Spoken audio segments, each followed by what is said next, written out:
Halo sahabat Airlines Official, jumpa lagi dengan saya. Kali ini kita akan membahas bocoran soal CPNS terbaru, seleksi kompetensi dasar, baik tes wawasan kebangsaan maupun tes intelijensi umum. Sumber soal-soal ini teman-teman berasal dari bimbel milik salah satu anggota BKN di pusat. Dan kita nggak usah basa-basi, langsung saja soal nomor 1.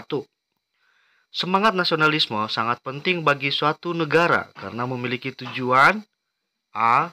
Mendorong timbulnya modernisasi. B. Menghilangkan perbedaan pendapat. C. Menambah semangat untuk belajar teknologi mutakhir. D. Menghilangkan ekstremisme dari warga negara. Dan E. Menghilangkan persamaan individualisme. Teman-teman, saya tidak bahas setiap option ya, tapi di sini saya menentukan jawaban yang benar untuk menyingkat waktu. Jawaban yang benar di sini adalah bagian D. Menghilangkan ekstremisme dari warga negara.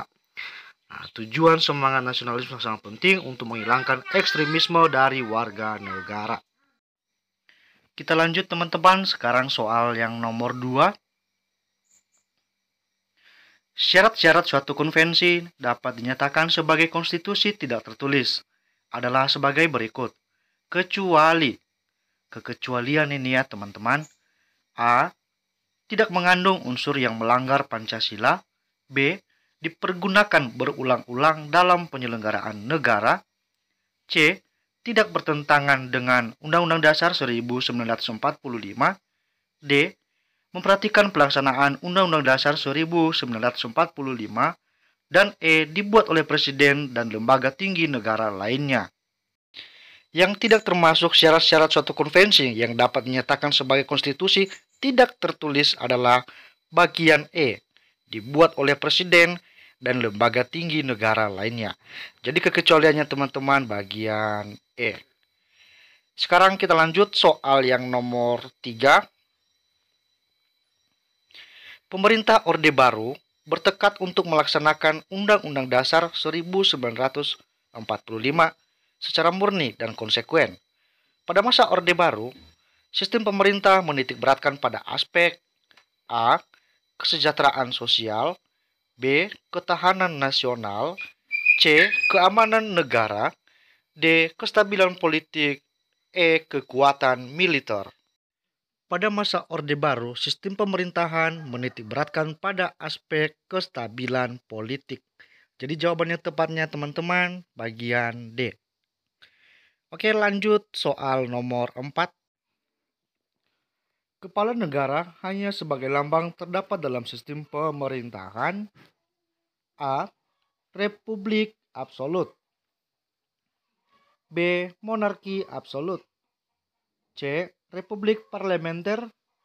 D. Republik konstitusional. E. Monarki konstitusional.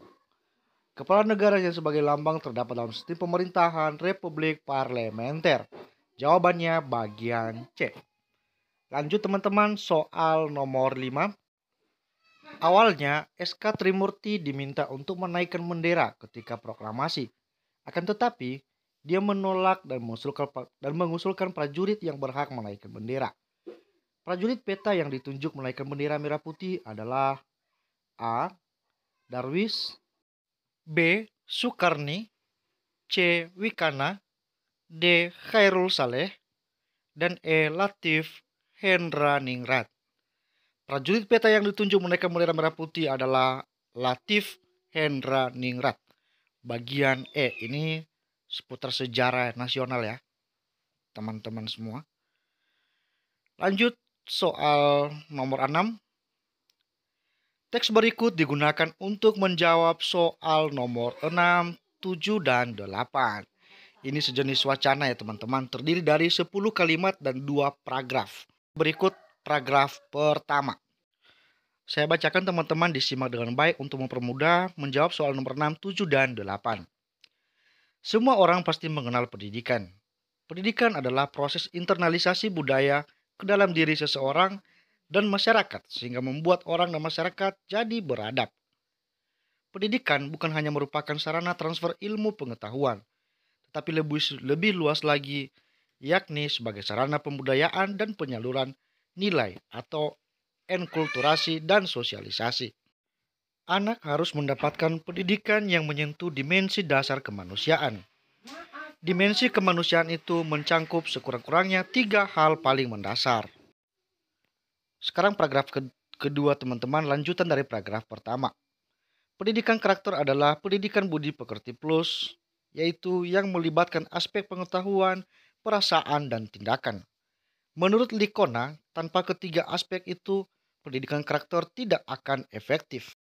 Dengan pendidikan karakter yang diterapkan secara sistematis dan berkelanjutan, seorang anak akan menjadi cerdas emosinya. Kecerdasan emosi ini adalah bekal penting dalam mempersiapkan anak menyongsong masa depan. Terdapat 9 pilar karakter yang berasal dari nilai-nilai luhur universal, yaitu karakter cinta Tuhan dan segenap ciptaannya, kemandirian dan tanggung jawab, kejujuran, amanah dan diplomatis, hormat dan santun, dermawan, suka menolong dan gotong royong, kerjasama, percaya diri dan pekerja keras, kepemimpinan dan keadilan, baik dan rendah hati, serta toleran dan cinta damai. Nah, sekarang teman-teman kita dihadapkan dengan soal nomor 6 dan jawabannya dari teks paragraf tadi. Soal nomor 6, manakah pertanyaan yang jawabannya terdapat dalam paragraf kedua? Nah, di sini ada susunan pertanyaan-pertanyaan. Pertanyaan ini jawabannya dari paragraf atau kalimat yang telah kita bacakan. A. Mengapa pendidikan karakter merupakan pendidikan budi pekerti? B. Mengapa kecerdasan emosi penting dalam mempersiapkan masa depan? C. Bagaimana pendidikan karakter yang sistematis dan berkelanjutan? D. Bagaimana pendapat Likona tentang aspek pendidikan karakter? Dan E. Siapa yang mengemukakan 9 pilar karakter berasal dari nilai luhur universal? Jawaban yang tepat di soal nomor 6 ini teman-teman bagian D. Bagaimana pendapat Likona tentang aspek pendidikan karakter? Nah, kita bisa lihat paragraf kedua dari teks yang telah kita bacakan tadi. Pendidikan karakter adalah pendidikan budi pekerti plus, yaitu yang melibatkan aspek pengetahuan, perasaan, dan tindakan. Menurut Likona, tanpa ketiga aspek itu, pendidikan karakter tidak akan efektif. Jadi jelas ya teman-teman, jawabannya bagian D. Bagaimana pendapat Likona tentang aspek pendidikan karakter? Nah, sekarang teman-teman kita lanjut soal nomor 7. Apa perbedaan gagasan antar paragraf dalam teks tersebut? Berarti antar paragraf 1 dengan paragraf kedua. A.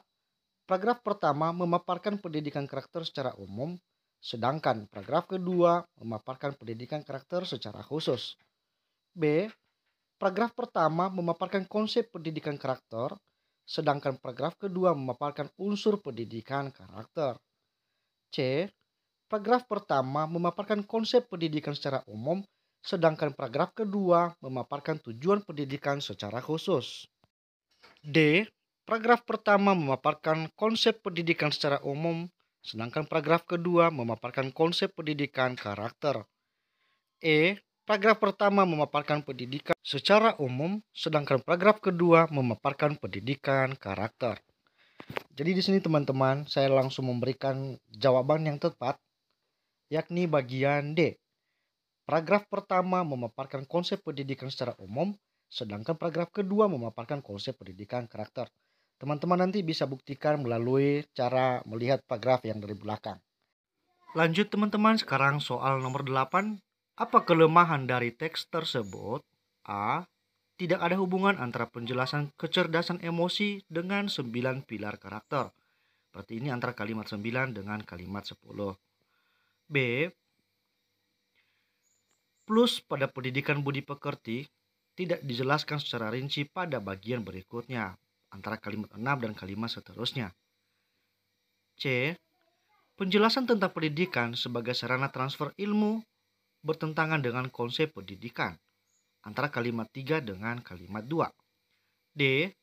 Tidak ada hubungan antara ketiga aspek yang dimaksud Likona dengan nilai plus pada pendidikan budi pekerti, antara kalimat ke-7 dengan kalimat ke-6.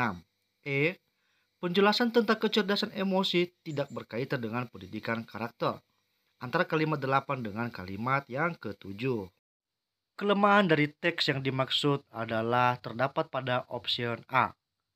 Tidak ada hubungan antara penjelasan kecerdasan emosi dengan 9 pilar karakter.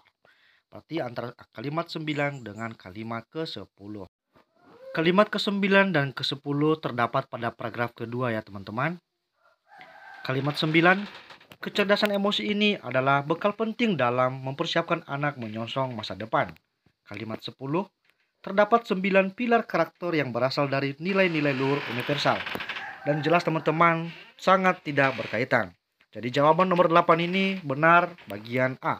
Tidak ada hubungan antara penjelasan kecerdasan emosi dengan 9 pilar karakter. Berikutnya teman-teman, soal tes intelijensi umum. Dan soal-soal ini pasti akan keluar nantinya. Nah, sekarang langsung nomor 9. Gurami tongkol sama dengan titik-titik. A. Anjing kucing. B. Harimau kera. C. Manusia makanan. D. Ikan semut. E. Kakatua merpati. Jawaban yang benar ya teman-teman bagian E. Kakatua merpati. Mari kita lihat pembahasan berikut ini. Gurami dan tongkol adalah nama-nama dari ikan dari jenis yang sama. Sebagaimana kakatua dan merpati adalah nama-nama dari burung dari jenis yang sama. Nah, jadi benar ya teman-teman, gak mungkin bagian A, anjing dan kucing. Bukan berasal dari jenis yang sama, apalagi harimau dan kera. Jadi jawabannya bagian E. Lanjut soal nomor 10. Analgesik nyeri sama dengan titik-titik. A. Ketahanan perkakas. B. Improvisasi musik. C. Kepercayaan tipuan. D. Armada kapal. Dan E. Pelumas gesekan. Soal nomor 10 ini hampir sama ya dengan soal nomor 9. Dan jawaban yang benar di nomor 10 ini adalah bagian E. Pelumas gesekan. Mari kita simak pembahasan berikut ini. Analgesik digunakan untuk mengurangi nyeri, sebagaimana pelumas digunakan untuk mengurangi gesekan. Jadi misalnya kayak pelumas ya teman-teman, jenis pelumas itu seperti oli, tentu mengurangi gesekan daripada mesin kendaraan. Oke, kita lanjut teman-teman sahabat-sahabat semua. Sekarang soal nomor 11. Semua pemilik kendaraan harus mempunyai surat izin. Sementara sepeda termasuk kendaraan. A. Pemilik sepeda tidak perlu izin. B. Pemilik sepeda tidak perlu surat izin. C. Pemilik sepeda harus mempunyai surat izin. D. Pemilik kendaraan pasti punya sepeda. Dan E. Tidak ada kesimpulan. Soal seperti ini teman-teman seringkali mengecoh pemikiran kita. Tapi yang perlu kita ketahui bahwa kita harus mengambil satu kata premis. Jawaban yang tepat di sini adalah bagian C.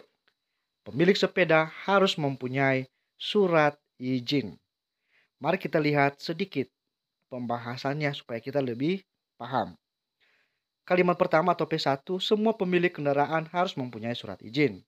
Kalimat kedua, sementara sepeda termasuk kendaraan. Kata yang menggabungkan kedua premis adalah kendaraan. Sehingga kedua premis tersebut dapat digunakan menjadi pemilik sepeda harus mempunyai surat izin. Lanjut teman-teman, soal nomor 12. FHJLN titik. Nah, ini tes logika ya. FH berarti A B C D E F G H I J K L M N O P Q R. Berarti jawaban ini bagian A ya. P R B O Q C E E D D E E Q E. Jawaban ini teman-teman sudah pasti bagian A, P, dan R. Ini soal gampang ya. Mari kita lihat pembahasan. Dari pola terlihat jarak antara huruf yakni plus 2. Sehingga setelah N adalah P dan plus 2 setelah P adalah R. Lanjut teman-teman soal nomor 13. Bani bersepeda dari kota A ke kota B dengan kecepatan 40 km per jam. Kemudian, ia kembali lagi ke kota A dengan kecepatan 60 km per jam. Jika X sama dengan 25 km per jam dan Y adalah kecepatan rata-rata Bandi, maka A. X lebih kecil dari Y, B. X lebih besar dari Y, C. X sama dengan Y, D. Hubungan X dan Y tidak dapat ditentukan, E. 2X sama dengan Y. Jawabannya teman-teman bagian E, 2X sama dengan Y. Kita lihat sedikit pembahasannya. Diketahui kecepatan bersepeda dari kota A ke B 40 km per jam, dari kota B ke A 60 km per jam. X 25 km per jam. Sehingga kecepatan rata-rata atau Y diperoleh sebagai berikut. Y sama dengan 40 tambah 60 berarti 100 ya, bagi 2 sama dengan 50. Maka didapat 2X sama dengan Y. Demikian saja teman-teman bahan dari saya. Jika teman-teman suka video ini, jangan lupa dukung saya dengan cara like, komen, dan subscribe agar saya lebih semangat lagi untuk mengupload bahan belajar selanjutnya. Saya mengucapkan terima kasih, semoga sukses.